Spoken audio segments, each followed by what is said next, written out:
everyone, and happy Monday. I hope you're all having a great week so far.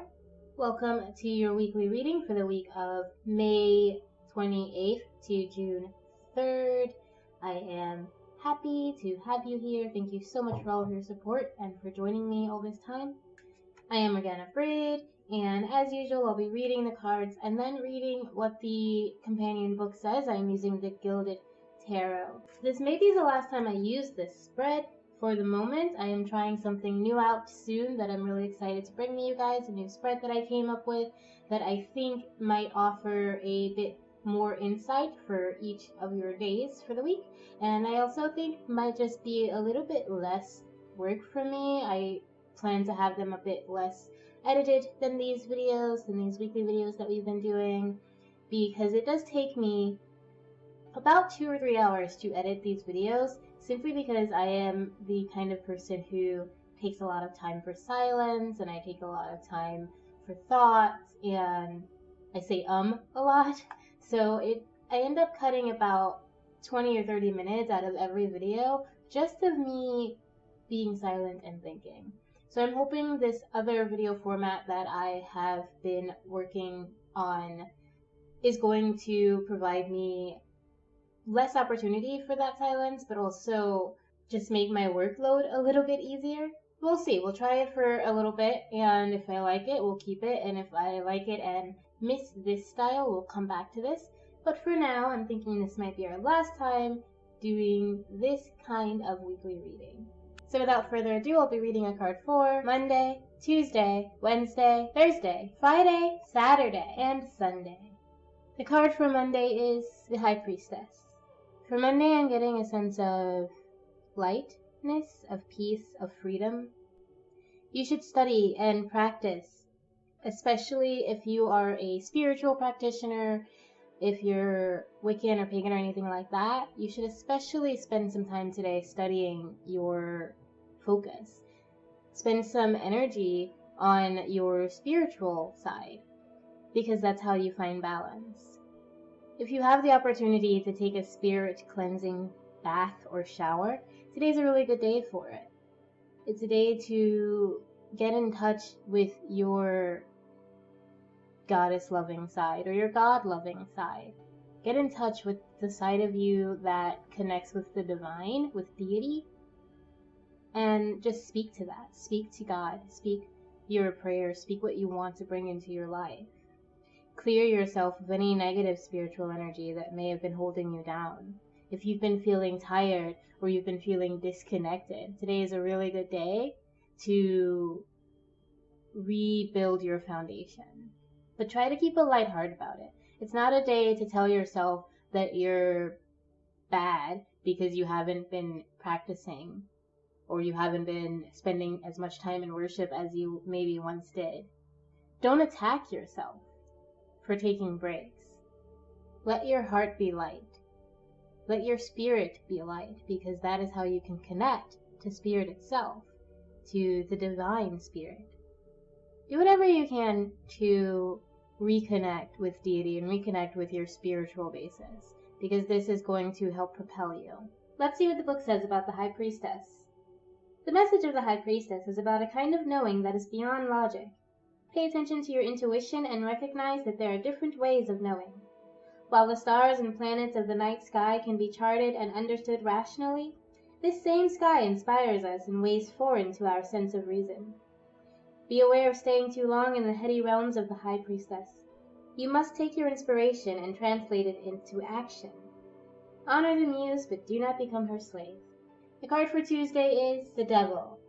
Tuesday, I'm getting temptation.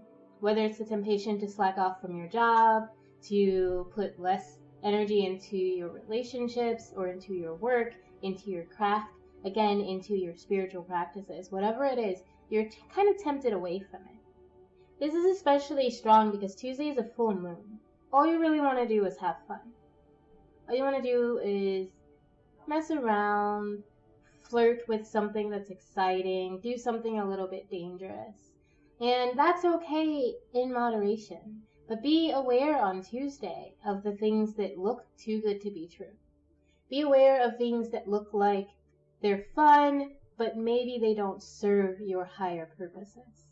On the other side of that coin, be aware of things that you tell yourself that are not positive. Be aware of any voices inside of yourself that are telling you that you're a failure, that are telling you that it's okay to slack off because what's the point anyway?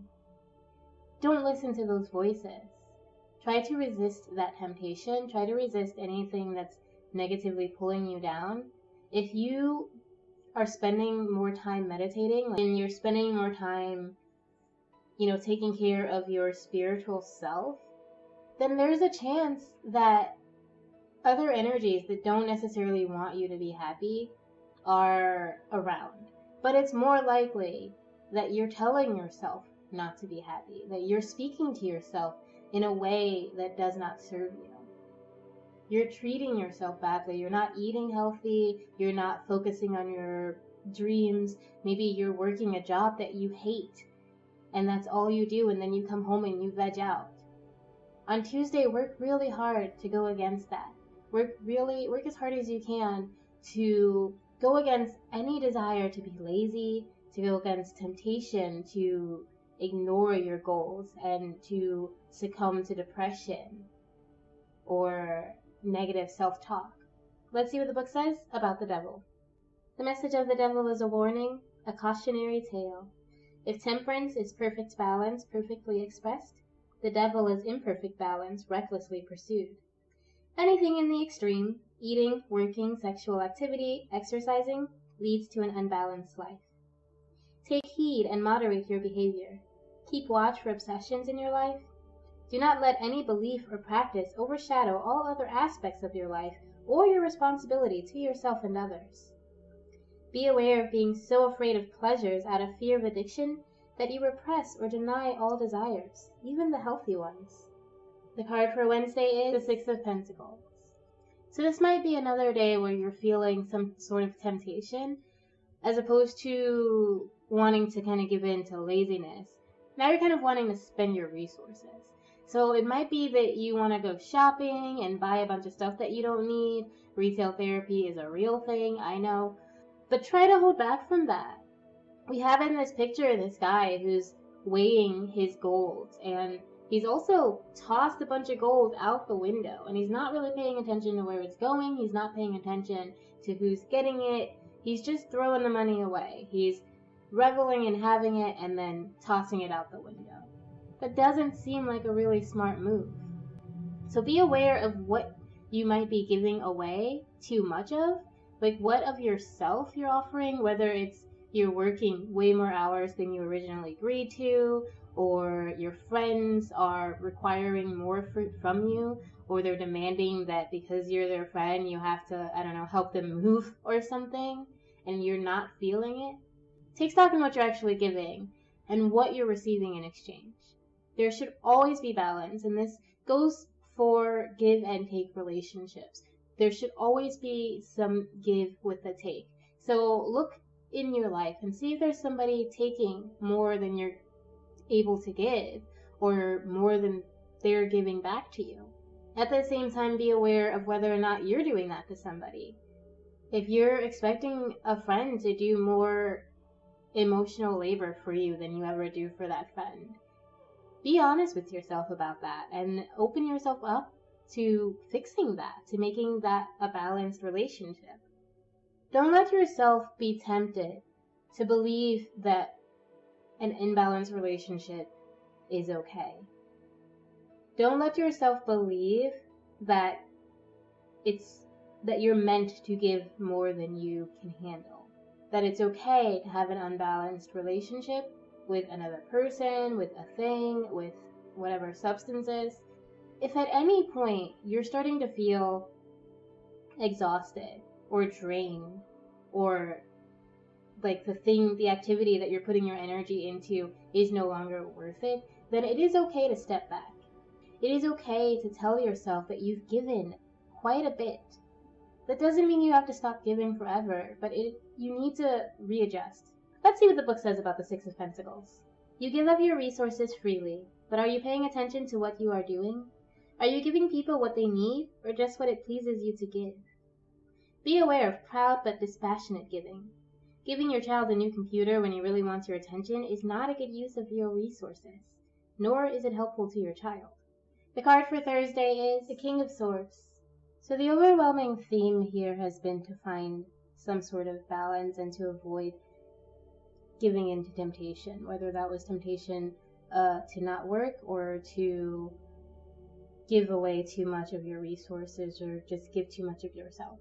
If you have taken the time to be aware of this and taken stock of what you're actually giving, Thursday is a good day for you to really try to get in touch with your creative solution side. So if there's a problem in your life, Thursday is a really good day to actually look at it head on and figure out different ways to fix it. Whether that's just getting out a notebook and writing down how you're going to do that. You need to figure out how you're going to fix the problems that are going on in your life without judging them. Take almost a stoic stance as you go through these things. Use your mind. Use your intellect to solve your problems. Because if you let yourself get emotional, you risk going back to that devil temptation. You risk going back to telling yourself a lot of negative things. And that's not going to help you fix these problems. It is okay to accept that you have those feelings, but you cannot wallow in them. Thursday, you need to think logically about where you're going, where you want to go, and what you want to do with your life. You do have the resources, and you have the capability, but do you have the true desire? Do you have the will to move forward, to make these decisions? Try to distance yourself from your problems for a bit on Thursday, not in an escapism way, but just so that you're not tied up in them emotionally. So that when you do take stock, when you do write these things down and try to figure out your solutions, you're coming from a logical standpoint.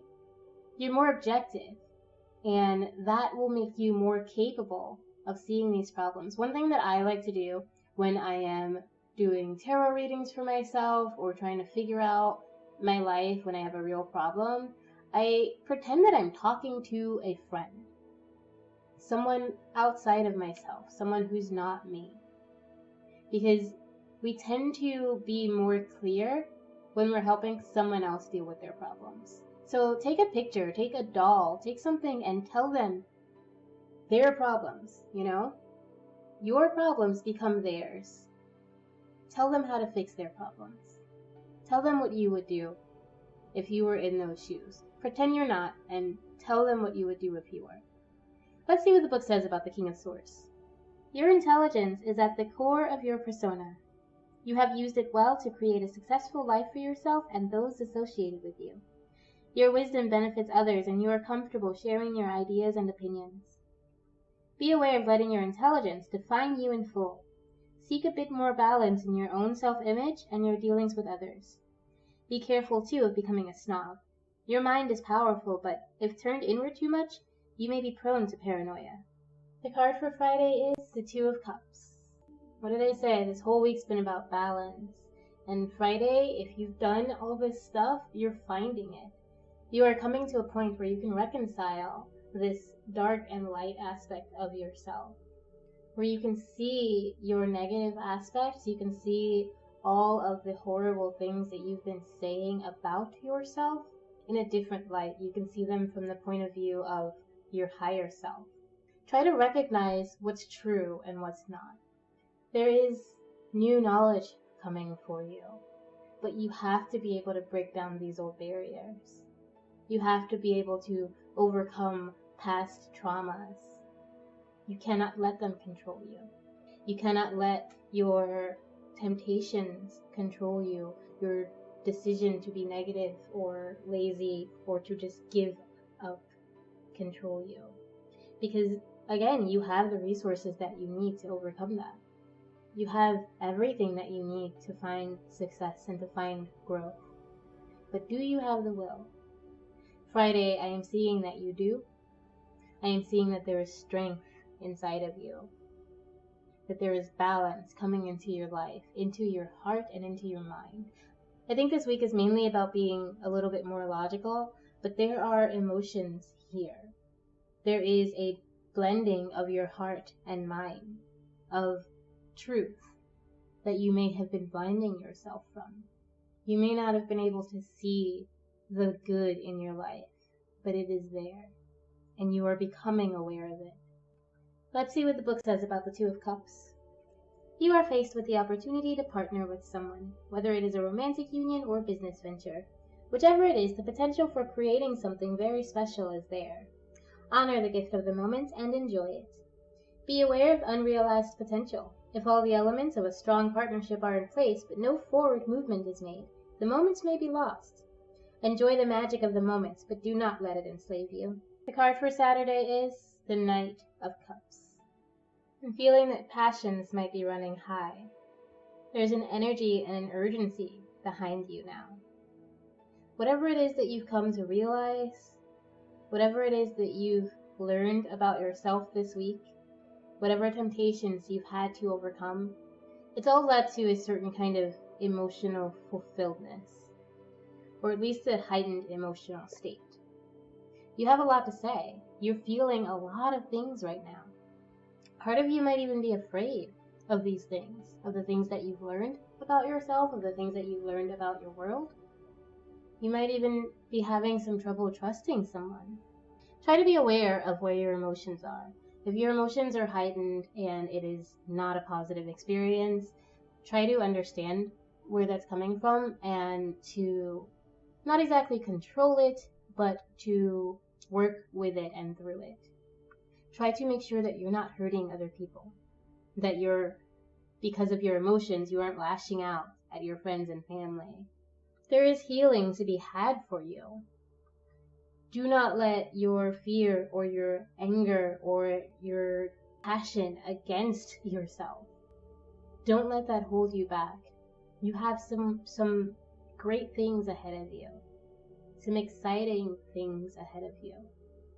There may be a surprise for you on Saturday. Whatever that is, try to take it in stride.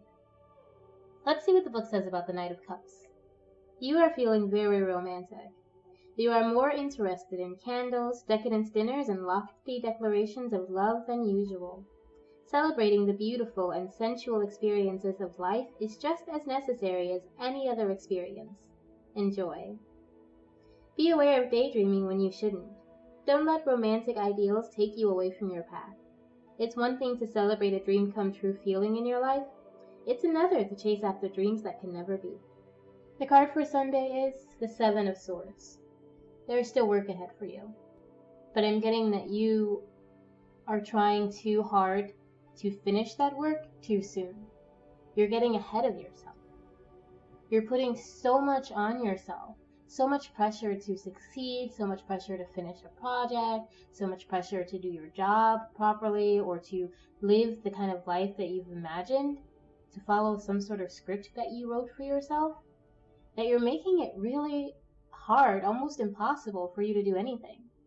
You're giving yourself so many different tasks that you're making it harder and harder to do anything.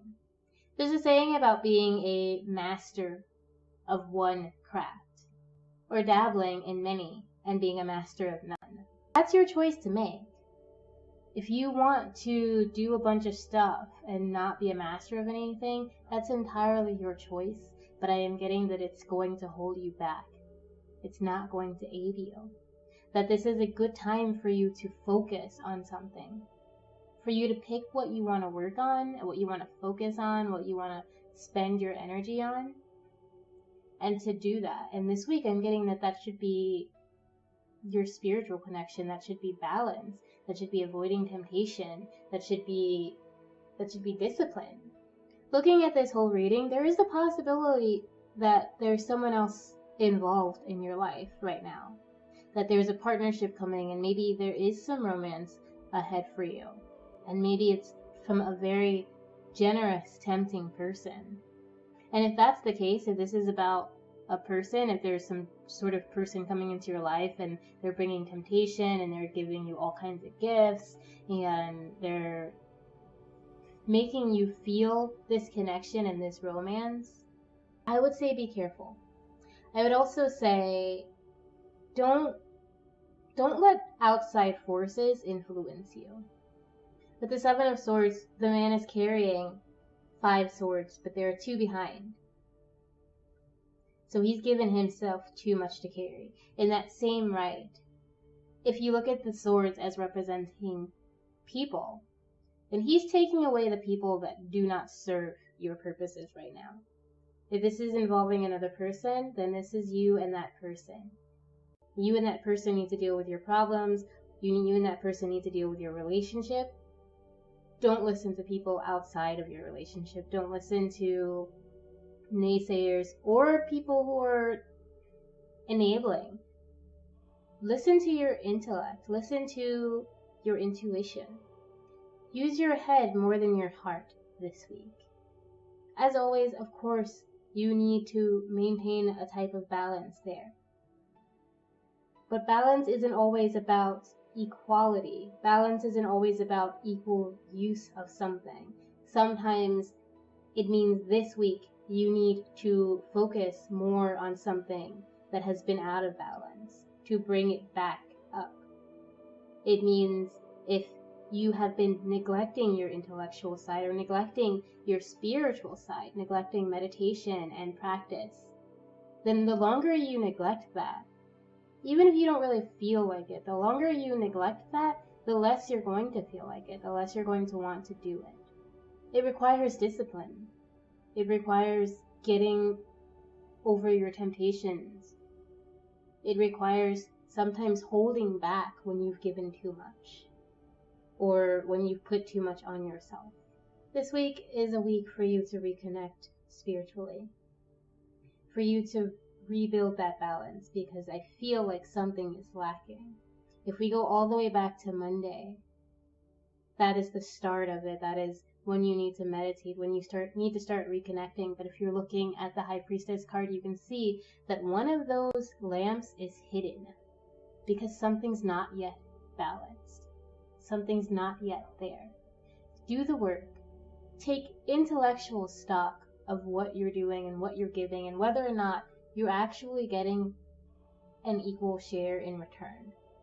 That's not to say if you're giving someone money, you're supposed to get money back. But if you're working a hard job and your tips are being skimmed, or customers are not treating you kindly, or you're struggling to pay your bills on a regular basis, then there is an imbalance there. If you have a friend and every time you see that friend, they spend forever talking only about themselves, and you never really get to talk about the things that are going on in your life, there's an imbalance there. If you're in a relationship with someone and they never call you or visit you or set up dates and you are doing all of that and it's making you feel unvalued, there is an imbalance. It's your job to restore that balance. The person who is taking from you may not be aware that they're taking from as much from you if you're not speaking up, if you're not setting boundaries, if you're not looking objectively at what's actually going on in your life. Doing that, looking at your life on the intellectual level, listening to your intuition, that will help you reconnect with your soul. That will help you reconnect with your higher self, with your heart. Let's see what the book says about the Seven of Swords. You are faced with a problem. Worse than that, you are considering a poor plan for solving it. Reconsider your solution and try to find one that will yield a more satisfactory result. Be aware of impetuousness. Your actions have consequences, and you would do well to consider them before acting. So yeah, just one more time, if there are problems in your life that you need to deal with, take a step back and look at them objectively. And make a list, make some sort of grouping of all of the possibilities, all of the ways you can solve it. If one of them doesn't make sense, just move on and write down more, and just write them all. Don't judge them, don't judge your problems. If something isn't working for you, you can fix it. If you're tempted to wallow in self-pity. No one's going to help you. No one can help you but you. And there you have your reading for the week of May 28th to June 3rd. Thank you so very much for joining me today. If you like this video, click the button below and subscribe so that you can catch these videos every week. Find Maiden Circle on Facebook, follow our blog, and get to know us. Thank you again. Remember always that I love you. Bye.